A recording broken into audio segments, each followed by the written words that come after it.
used to think my parents were just really into family unity, like the kind of people who send out matching Christmas cards every year in perfectly coordinated outfits. But in my family, it wasn't just a cute tradition. It was a rule, a law. My parents always said, "We're a matching set." At first, I thought it was a joke, until I realized they meant it literally.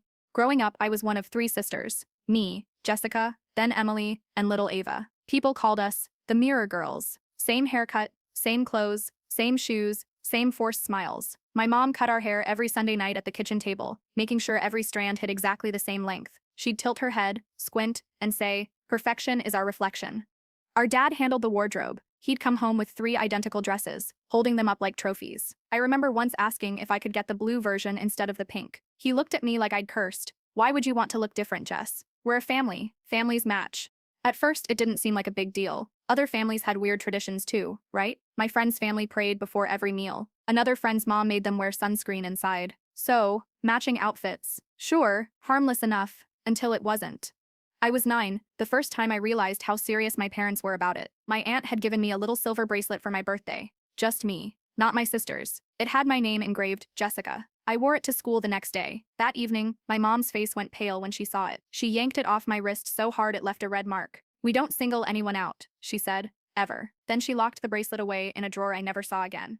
She didn't scream, she didn't spank me, but that quiet, icy tone she used, that was worse. It was like she could freeze your soul without raising her voice.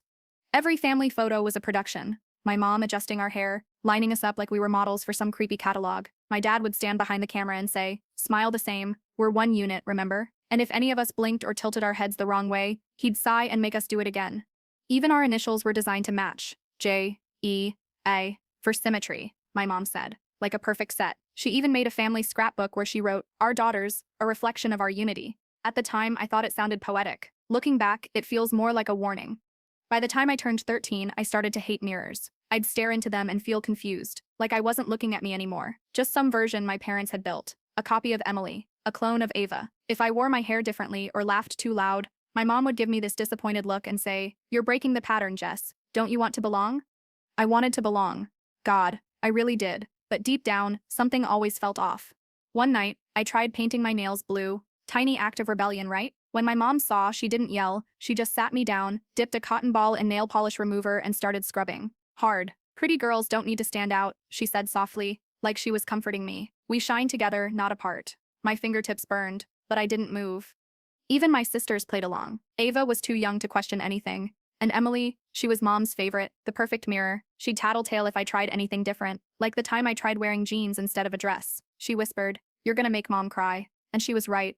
That was the thing about our house. Silence was punishment. If you broke the rules, mom wouldn't yell or ground you. She'd just stop talking to you. No hugs, no smiles, no goodnight. Just cold, perfect silence until you fixed whatever mistake you made. So I learned to comply, to smile for the camera, to wear what they told me, to laugh only when it fit the image. But deep down, I felt something crack. One afternoon, I was looking at our family portraits hanging in the hallway. They were all the same poses, same dresses, same fake joy. But then I noticed something weird. In one of the photos from when I was little, maybe 4 or 5, my mom had her arm around me. But when I looked closer, the name on the frame said, "Emily, age 5." It wasn't me in the photo. It was Emily. My mom had mislabeled it, or maybe deliberately switched it. When I pointed it out, she said, "Don't be silly, Jessica. You're imagining things." I wasn't. Something about that moment lodged in my brain like a splinter. I didn't know what it meant back then, but it was the first time I realized something wasn't just weird about my family. It was wrong. And that's when I started paying attention. Because when your parents spend your entire life making sure you look exactly like your sisters, maybe it's not about family unity. Maybe it's about making sure no one can tell who's who. And trust me, when I finally found out why, it changed everything I thought I knew about my family and myself. After that mislabeled photo incident, I couldn't stop thinking about it. Every time I walked past the hallway wall, I'd slow down and stare at those framed smiles, wondering which ones were real and which ones were lies. The same blue dresses, the same blank expressions, the same fake joy. One night, after everyone had gone to bed, I crept out of my room with a flashlight. My heart was hammering so hard I was sure someone would hear it. I pulled one of the photo frames off the wall, the one labeled Family Vacation 2012. I slid off the back panel, and there it was, another photo behind it. It was the same picture, but slightly different. The same pose, the same background, but in the hidden version, one of the girls, me, was missing. Like someone had cut me out of it. Cleanly. The edges of the photo were jagged, like scissors had been used. I stood there frozen, the flashlight shaking in my hand. Why would my parents frame that? Why would they hide it behind the new one? I checked another frame. Same thing. Another photo. Another version. Sometimes I was missing. Sometimes it was Emily. Sometimes Ava. But there was always someone cut out. That's when I heard it. The floorboard creaked behind me. I turned fast, almost dropping the flashlight. My mom was standing in the hallway, her face half in shadow. Her voice was calm, but too calm. "Jessica," she said, "why are you awake?" I stammered something about getting water, but her eyes were locked on the photo in my hand. She didn't even blink. "Put it back," she said softly. "Now." I did. My fingers were trembling so badly I could barely hang it straight. She walked over, took the flashlight from me, and turned it off. The hallway went dark. Then she leaned down close to my ear and whispered, "You shouldn't go looking through things that aren't yours." Her tone wasn't angry. It was warning. The next morning, all the hallway pictures were gone. Every single one. The walls were bare. My dad just smiled and said, "We're redecorating," but I saw the nail holes, the faint outlines of dust where the frames used to be. After that, my mom started keeping the basement door locked. She said it was for storage safety, but I noticed she went down there often, sometimes late at night. I could hear her voice, faintly through the vents, talking to someone. One time, I pressed my ear against the vent. I couldn't make out everything, but I heard her say, "We can't let them find out. Not yet." Then silence. I asked Emily if she'd ever heard Mom talking to someone downstairs. She just shook her head too quickly and said, "Don't start that again, Jess. You always make things weird." That's when I realized she knew something. Emily was different around Mom and Dad, obedient, calm, almost rehearsed, but sometimes when I caught her reflection in the mirror, I'd see something else in her eyes. Guilt. One weekend, Mom and Dad went to a couples retreat and left Emily in charge. The minute they left, I tried to sneak into their room. Emily caught me halfway up the stairs. "Stop," she hissed. "You don't want to go in there." "Why not?" I asked. She looked like she was going to cry. Then she whispered, "Because if you see what's in there, Mom will know. She always knows." And that sentence stuck with me like poison. How did she always know? How did she always find out when I disobeyed? I used to think she had this sixth sense, but the more I thought about it, the more I realized she didn't guess. She watched. That night, I tore apart my room looking for anything. Cameras, recorders, anything. And when I finally checked the smoke detector above my bed, I saw a tiny red light blinking. A camera. They'd been watching us. And as I stood on my bed, staring up at that tiny, unblinking light, I felt my stomach drop. Because suddenly it hit me. This wasn't about matching clothes or family unity. This was about control. And if my parents were willing to spy on their own children, what else were they hiding downstairs in that locked basement? I couldn't sleep after finding that camera. Every creak in the house made my skin crawl. I kept imagining my parents watching those recordings, watching me brush my hair, change clothes, write in my journal. I felt stripped bare, like even my thoughts weren't safe anymore.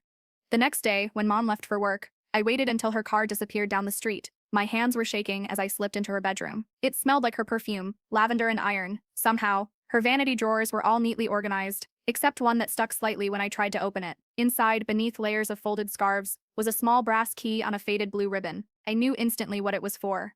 The basement. For years, that door had been off limits. A storage space, they'd said. But something about the way Mom always carried that faint scent of bleach after coming back up, it didn't feel like storage. I gripped the key so tightly, it left a mark in my palm. Every nerve screamed that this was wrong, but the curiosity was stronger. I crept to the basement door, the floorboards groaning beneath me. When I slid the key into the lock, my heart pounded so loud it drowned out everything else. It clicked open.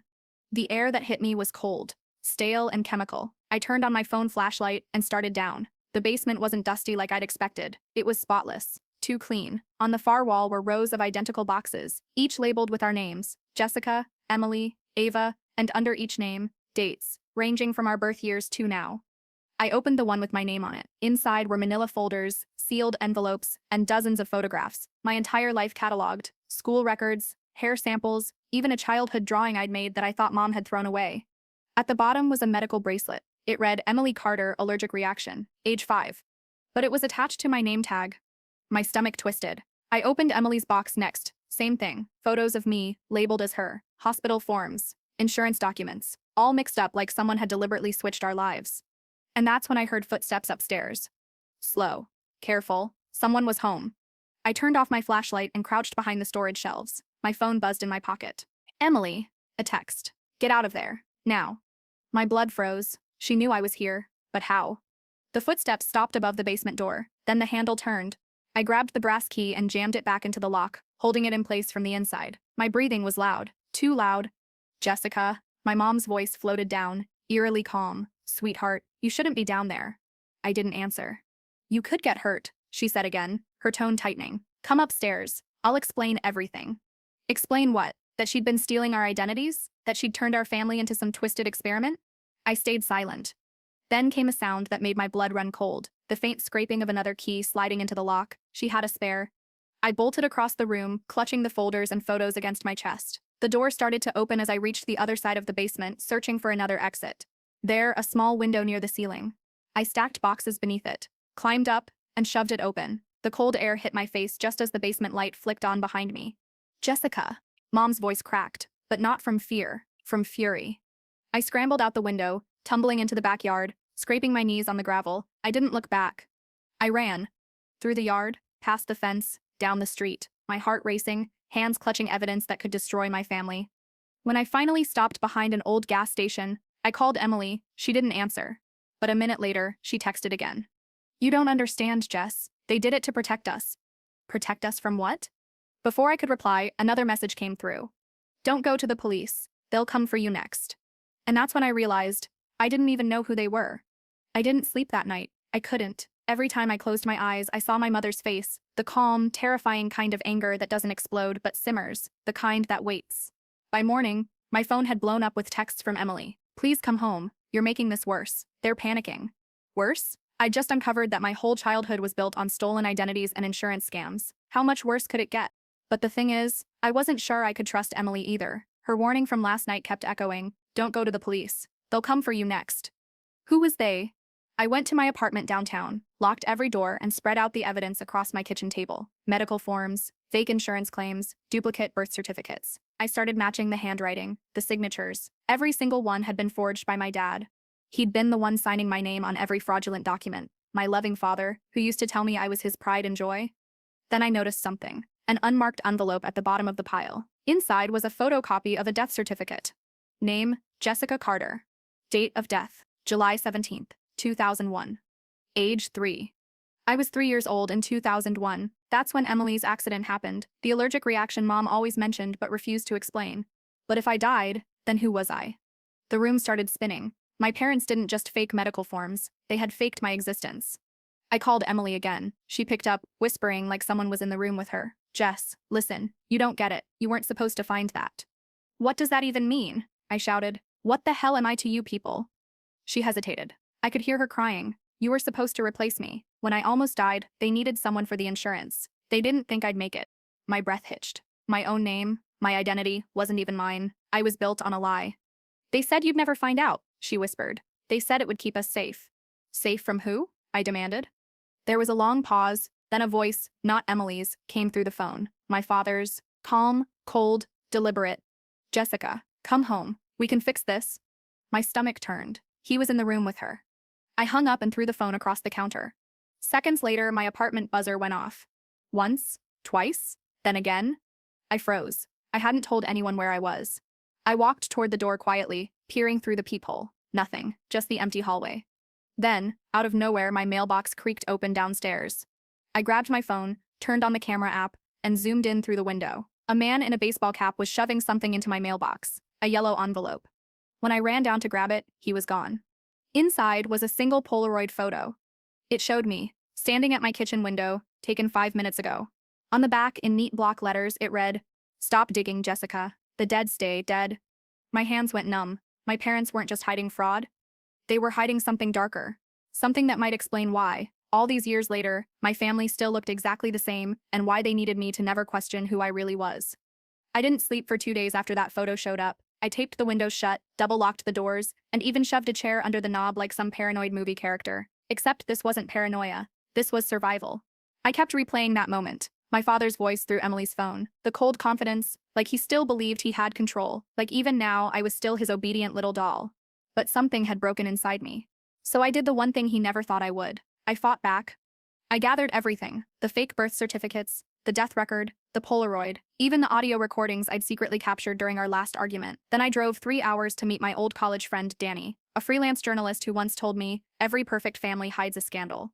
When I showed her the files, she didn't even blink. Jess, she said slowly, this isn't just fraud, this is identity fabrication. That death certificate, if it's real, means someone in your family technically doesn't exist. My throat went dry. That's me. She stared at me for a long time. then we need to make sure you stay alive to tell the story. That night, we uploaded everything to a secure drive. Danny drafted a report for her editor, and I sent anonymous copies of the files to the state's insurance fraud department. It felt good for about 5 minutes, until my phone buzzed. Unknown number, a text message. You shouldn't have done that. Attached was a photo. Danny's car parked outside the diner we'd met at. I froze. They're watching us, I whispered. Danny immediately closed her laptop. Pack your stuff, we're leaving, now. We got into her car, but as soon as we hit the street, I noticed headlights in the rearview mirror. They followed every turn, every stop. Danny tried to laugh it off. Maybe it's just traffic. But the car stayed behind us. Then another one joined from the side street. 2 cars, same make, same model, black sedans. Danny sped up, heart pounding. Jess, what the hell did your family get into? I didn't answer, because deep down I was starting to remember something, a faint memory from when I was little, a hospital room, Emily lying in bed, my mom whispering to a man in a suit. He wasn't a doctor, he was someone else. Someone who handed her a thick envelope. A payoff. The headlights got brighter, closer. Danny swerved into a gas station trying to lose them, but the cars didn't pass by, they parked across the street. We rushed inside the convenience store. The clerk gave us a weird look, but I didn't care. I just pulled out my phone, opened the video app, and started recording. If something happens to us, I said, voice shaking, my name is Jessica Carter. My family. Danny grabbed my arm. Jess. She was staring out the window. One of the black car's doors had opened. A man in a gray suit stepped out, clean cut, expressionless, like someone who'd done this before. He walked to the counter, smiled politely at the clerk, and bought a bottle of water. Then he turned to me, looked me straight in the eye, and said, Miss Carter, your father sends his regards. I felt the blood drain from my face. He slid a folded note onto the counter and walked out. When I opened it, there were only 4 words written inside in my father's handwriting. Family comes before truth. That was the moment I realized I couldn't just expose them. I had to survive them. And for the first time in my life, I wasn't going to be their mirror anymore. I was going to be their reflection, the one that finally showed them what they'd really created. Their worst nightmare. Thanks for listening. My today's story. Don't forget hit the like button and subscribe my channel, Panda Tales.